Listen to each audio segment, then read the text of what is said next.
Good morning and welcome back to Margin. This morning we're going to talk about whether self-care impacts your generosity. So let's jump right into it.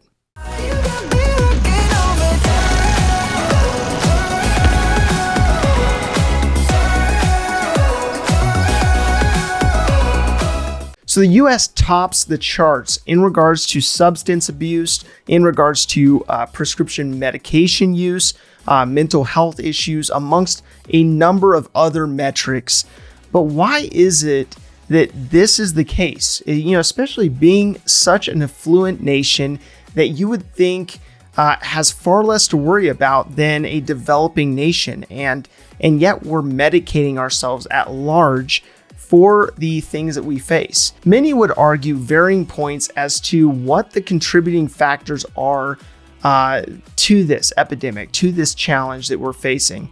And I've heard everything from a limited amount of vacation time that people are actually taking to the lower expectations of individuals within the society, all the way to the growing focus of individualism, the focus on I or me or my instead of community, and actually having that contribution to community and that involvement in the community. Now, that said, there is an argument for the need to focus on care and contribution.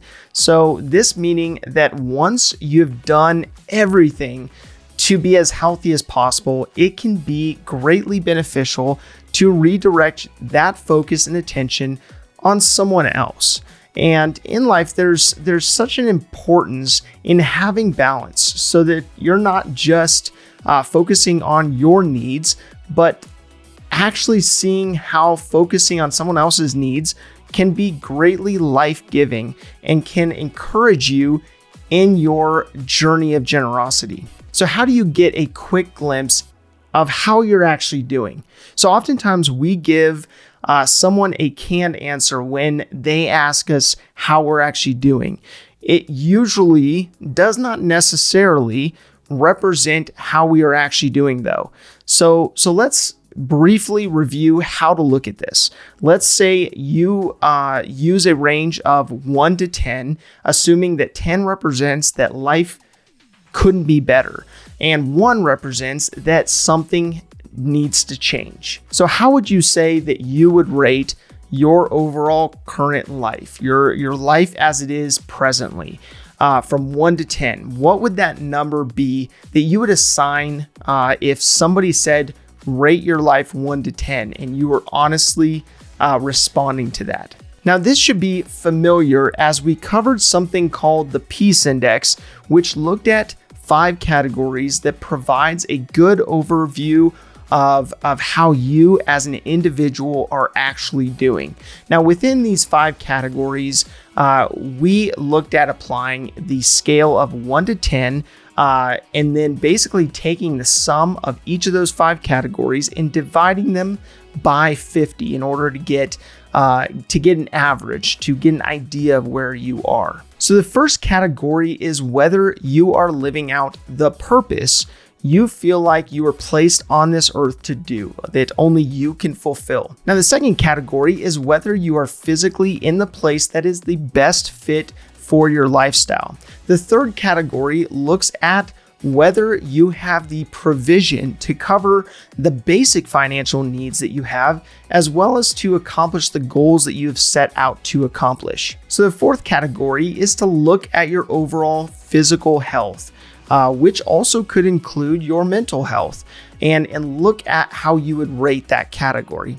Now, finally, looking at the fifth category, it's your relationships and looking at how the people category looks for you in particular. Now, this will give you an average peace index that would then be compared to what you thought it was prior to taking the assessment. Now, I often find that people's canned responses and resulting estimated averages are different from the actual average that they get after taking the assessment. So why though? Why would this category of care affect your generosity or lack thereof?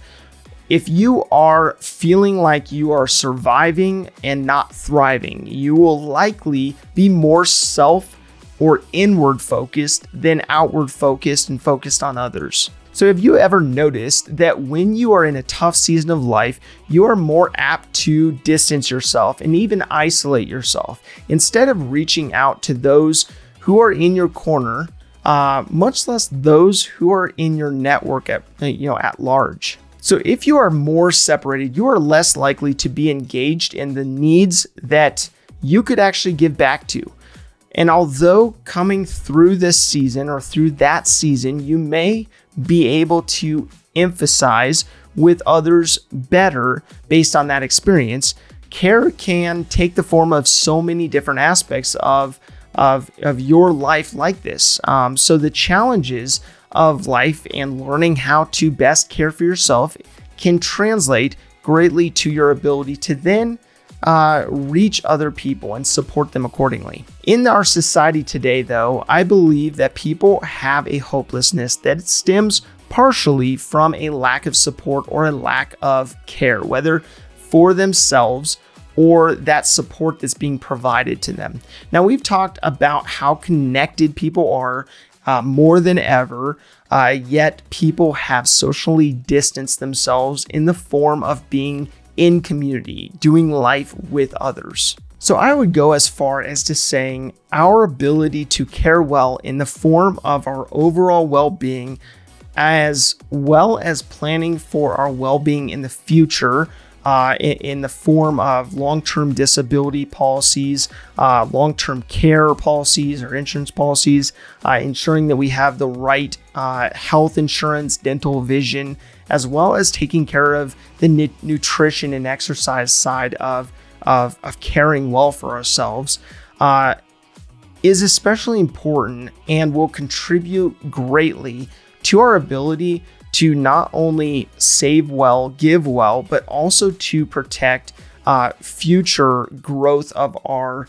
investment accounts and our savings accordingly, that could be dwindled by not having the right policies in place. Now, another component that you may not be actually considering is how you may be self-inflicting challenges in your own life. Now, oftentimes we look at how things happen to us, but this, in this case, is looking at what you're doing to not guard your time, to make sure that you're actually saying yes to the right things. So what I mean by this is that we may not be caring well for ourselves by what we commit to. We give a half-hearted maybe, possibly, or should be able to when we know all well that we should be flat out saying no. Now, learning to say no when we cannot fully commit to saying yes can keep you from a place of overwhelm and overwhelming yourself that could have been avoided if you had spoken the truth of what you were really thinking. Now, try looking at the 5 categories and look at what things you may have agreed to that you probably shouldn't have, which has contributed at least partially to your current level of peace. So if there's an area in particular that's particularly low, you will want to consider, okay, what have I contributed to that peace index, whatever that individual category is, that may have been self-inflicted. Now, you cannot give your best without giving attention to the needs of your health. This care comes in so many different forms and may require that you take time away in order to recalibrate, in order to rest, in order to really reevaluate what's important to you. Now, this then will enable you to align aspects of your peace index to the outcome of your giving. Now, my call to action day is to quarterly sit down and set a reminder to evaluate your peace index and how that is linked to the outcome of the goals that you are pursuing. If this information is helpful to you, please do like, subscribe, and hit the notification bell so you're reminded to come back on a daily basis and improve in managing your personal finances. Thank you for your time. Enjoy your day, and we'll see you back here tomorrow.